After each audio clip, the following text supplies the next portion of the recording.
Now that we are officially in hurricane season, places like Fort Myers Beach are making sure they are ready for another major storm should one head our way.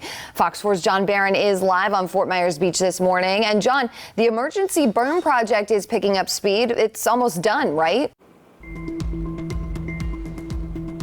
Yeah, as you can kind of see behind me, probably vaguely, you can kind of see the reminding factors of just the Fort Myers Pier that kind of reminds us of just how much damage really Hurricane Ian has left us. And obviously very dark out here, as still there's no electricity on Fort Myers Beach even 8 months after Hurricane Ian. You can still kind of hear in the distance the humming of some of those generators. But that's why Fort Myers Beach wants to make sure it's taking those extra precautions to make sure that when that ever does come back around, anything around Hurricane Ian, that they're well prepared. And that's why that they're having about 75% completion right now with when it comes to those emergency berms. And they're making sure that all across Southwest Florida, they're well protected. So what we're doing right now is actually kind of hard to see. Actually, some of these emergency berms, when we do come back at 7 o'clock, we'll have a little bit of a better understanding of where they're at. But here on Fort Myers Beach, 75% complete so far. And they're making sure that areas like this, and of course Collier County, they're still making sure that that's going all the way in and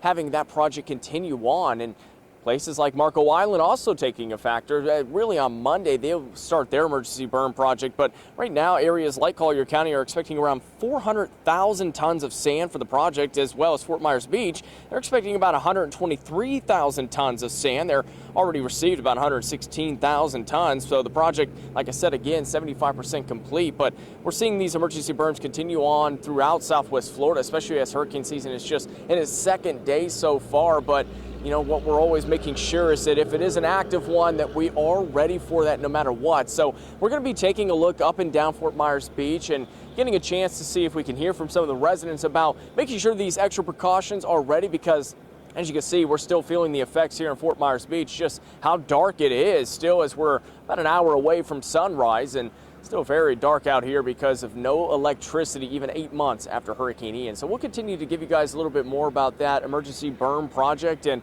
hopefully be able to hear from some of those residents as we continue to see them wake up here on Fort Myers Beach. For now, live here on Fort Myers Beach, John Barron, Fox 4.